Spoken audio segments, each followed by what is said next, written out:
할렐루야. 오늘 새벽에도 생명이신 하나님의 말씀을 들으시려고 거룩한 하나님의 전으로 나오신 여러분들과 영상으로 함께 하시는 모든 분들 위해 하나님의 평강과 은혜가 있으시길 간절히 축원합니다. 오늘 말씀의 제목은 하나님이 기뻐하시는 예배자. 하나님이 기뻐하시는 예배자입니다. 오늘 본문은 크게 세 부분으로 나누어서 살펴볼 수가 있습니다. 1절에서 16절은 성막 봉헌에 대한 규례, 17절에서 33절은 성막의 건립, 34절에서 38절로 하나님의 임재와 승인으로 나누어져 있습니다. 우리는 지난 시간까지 고난주간의 시간을 지나가며 부활의 절기를 맞는 기쁨과 소망으로 오늘 이 아침까지 달려오게 되었습니다.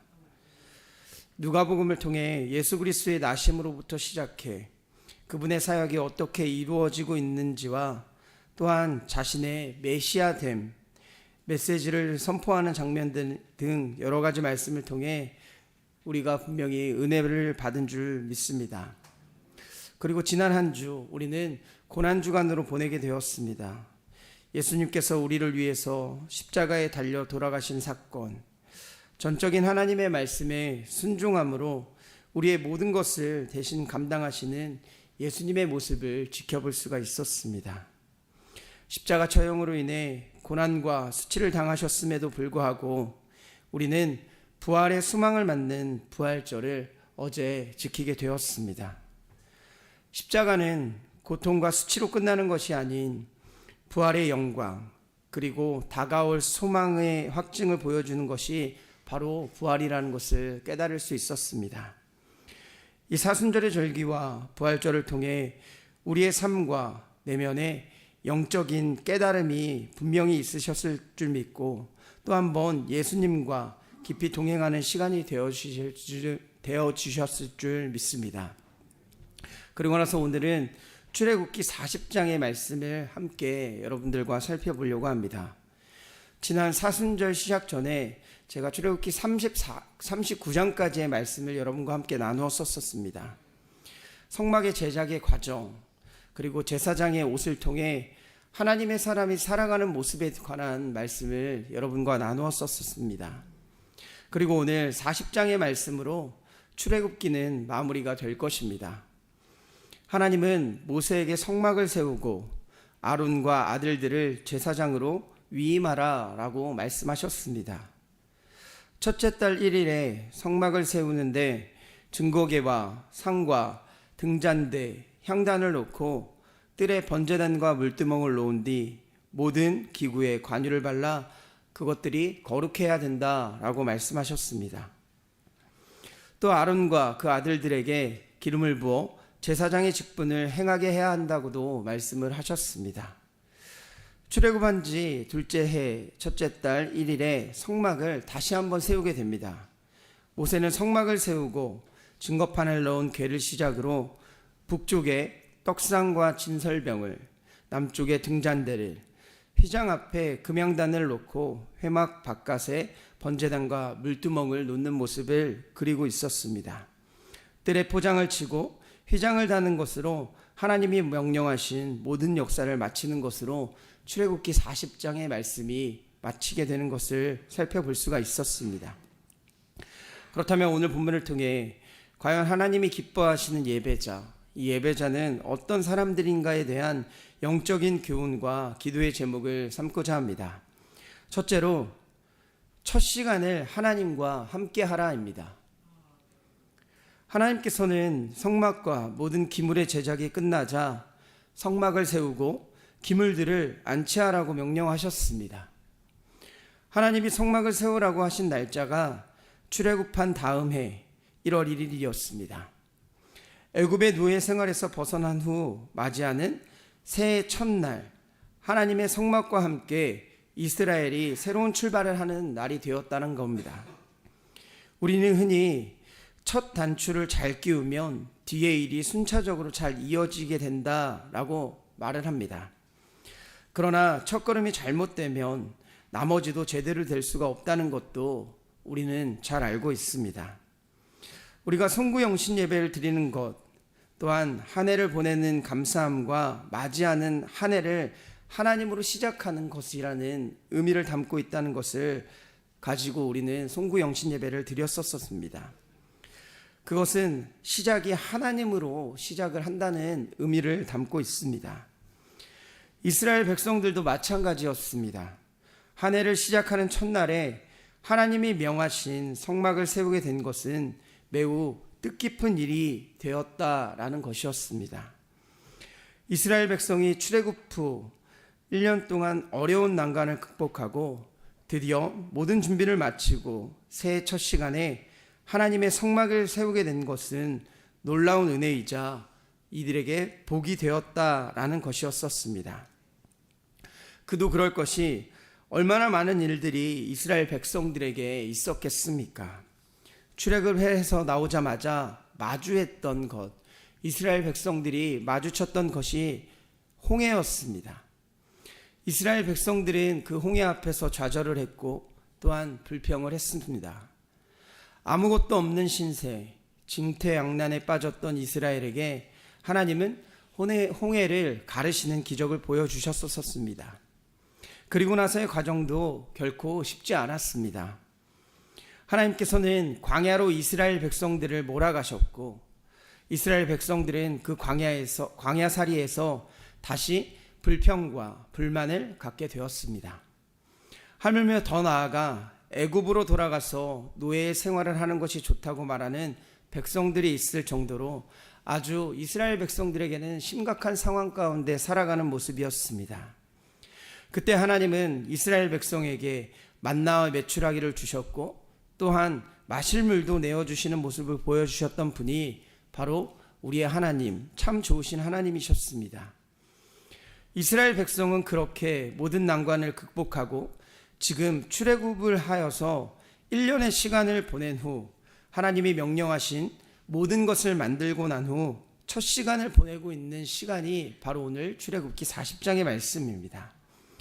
그들이 선택하고 하나님이 명령한 것이 무엇이었습니까?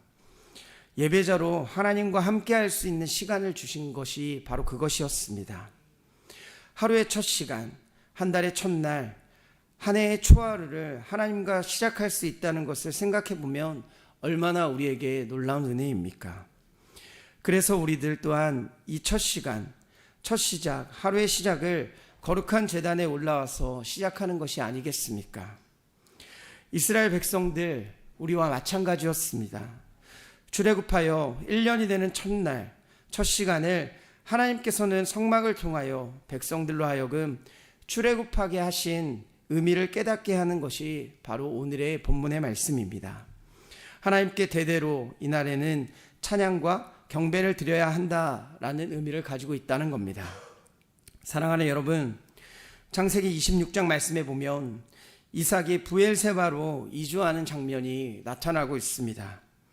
이삭의 삶, 매우 축복을 받아서 블레셋 땅에서도 100배의 결실을 맺는 복의 근원의 사람이었습니다. 하지만 세상은 그를 시기했고 또한 블레셋에서 쫓겨나게 되는 삶을 살아가게 되었습니다. 그런데 쫓겨났던 이삭이 브엘세바로 이주하고 나서의 상황은 성경에서 자세히 기록하고 있습니다.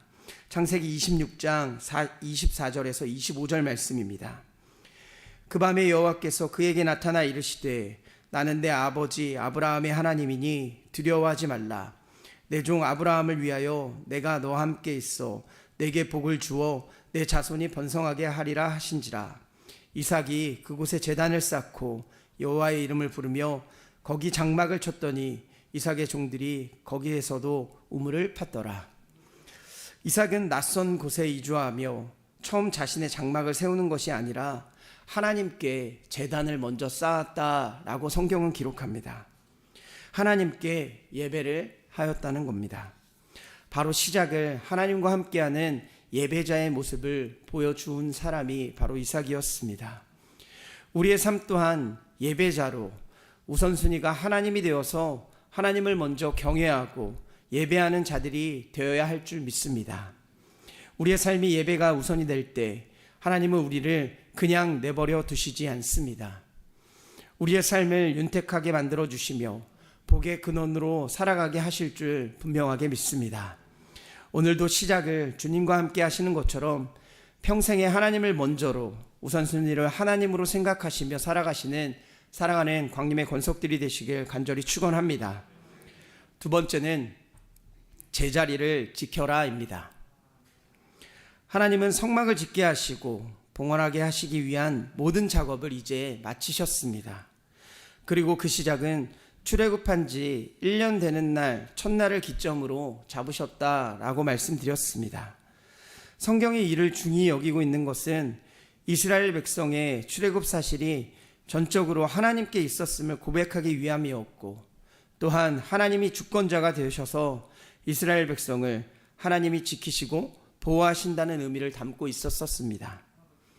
그날의 이스라엘 백성들이 제일 먼저 무엇을 해야 했겠습니까? 이들은 이제 성막의 기물들을 배치해야 하는 것을 하나님께서 말씀해 주고 계셨습니다.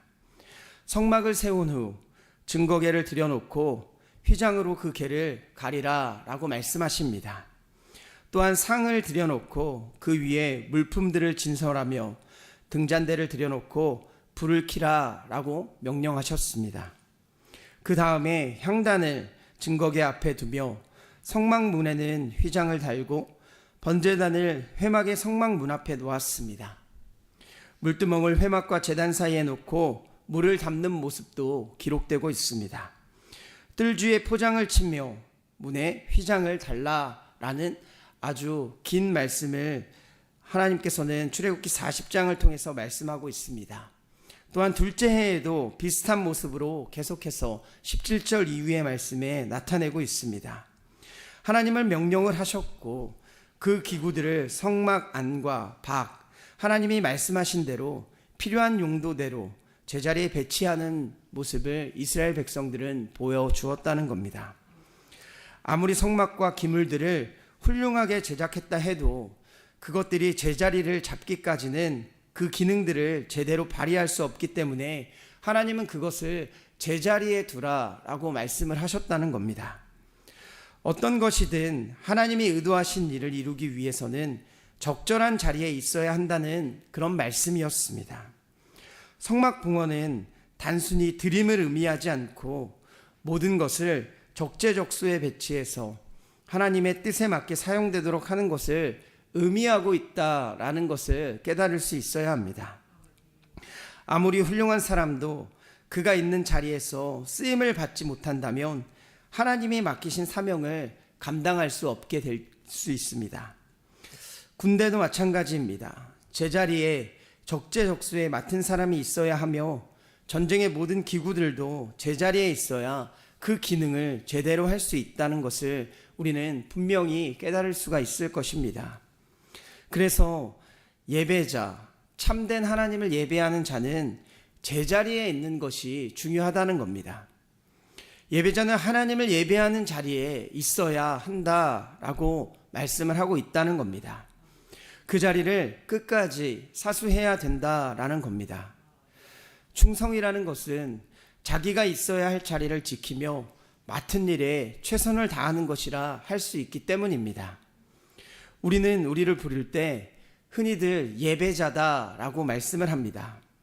그런데 우리의 발걸음이 세상을 향해 있거나 우리가 세상 가운데 있어 하나님이 우리를 찾으실 때 사용하지 못한다면 우리의 삶이 어떻게 되겠습니까? 사랑하는 여러분, 하나님께서는 지금도 한 명의 예배자, 하나님이 찾으시는 한 사람을 찾고 계심을 분명히 믿으시길 바랍니다. 그 사람이 우리가 되어야 할 줄 믿습니다. 우리의 맡은 바 자리는 예배자로 하나님을 예배하는 곳, 찬양하는 곳, 기도하는 곳, 그곳이 우리가 서 있어야 하는 것입니다. 이스라엘이 망한 것을 보면 하나님이 찾으시는 의인 한 사람이 없어 망한다라는 것을 성경을 통해서 우리는 살펴볼 수가 있습니다. 그 자리에 우리와 같은 예배자가 있었다면 이라고 생각할 수 있습니다. 지금 현재의 상황, 나라의 상황, 세계 열방의 상황이 아무리 좌절할 상황이라고 하더라도 우리를 우리의 이 예배자로 있어야 할 곳에 제자리에 서 있을 수 있는 우리가 되어야 할 줄 믿습니다.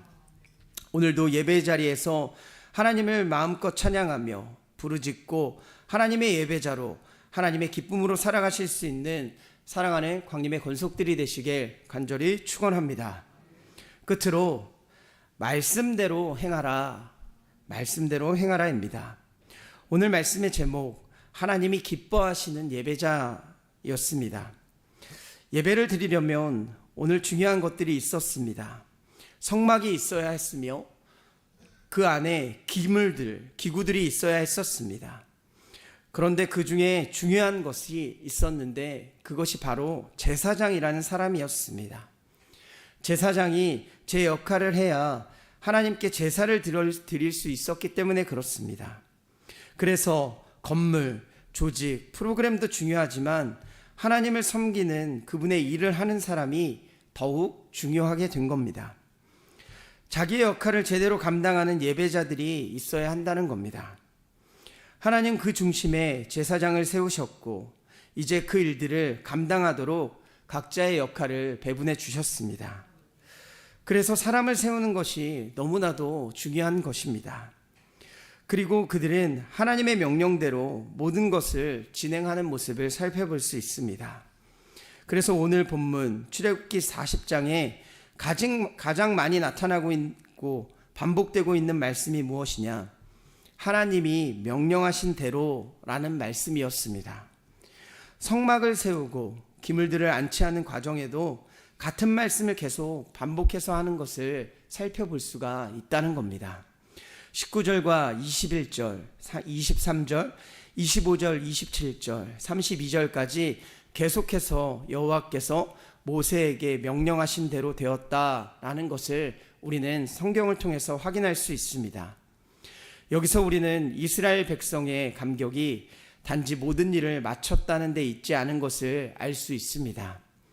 하나님이 명령하신 대로 그대로 성취했다라는 것이 중요하다는 겁니다. 하나님께서 맡겨주신 사명을 완성하는 것도 중요하지만 그것을 어떻게 완성했느냐, 그것이 중요하다라는 것입니다. 사랑하는 여러분, 그래서 우리는 말씀이라는 우리의 나침반을 가지고 우리의 인생들을 살아가게 됩니다. 이스라엘 백성들과 제사장들이 하나님의 말씀대로 그대로 행한 것을 보면 알 수 있듯이 우리 또한 일을 끝내는 것에 집중하기보다 하나님의 뜻에 맞게 하나님의 명령대로 살아가고 있는가가 중요하다라는 것입니다. 그래서 우리는 하나님의 뜻에 맞게 살아가야 함을 꼭 마음 한가운데 새기시길 바랍니다. 시편 119편 9절 말씀입니다. 청년이 무엇으로 그의 행실을 깨끗하게 하리이까? 주의 말씀만 지킬 따름이니이다. 오직 주의 말씀만 따름으로 오늘도 주님을 기쁘게 하는 예배자로 승리하시는 사랑하는 광림의 권속들이 되시길 간절히 축원합니다.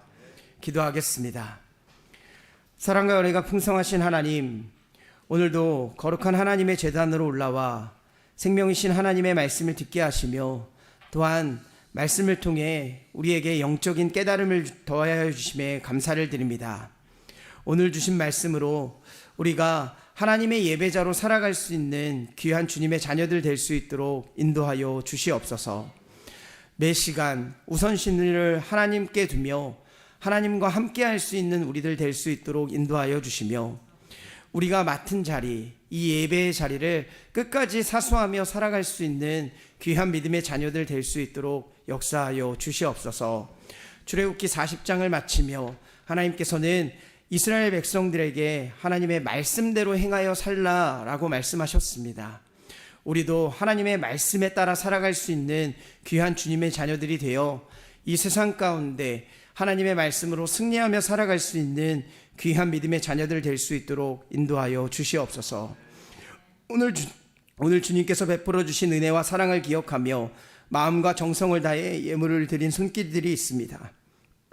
간절한 마음의 소원을 담아드린 감사원금 11조, 일천번제로 주님 앞에 예물을 올려드리오니 우리의 기도에 응답하여 주시옵고 하늘의 신령한 복과 땅의 기름진 복으로 충만하게 채워 주시옵소서.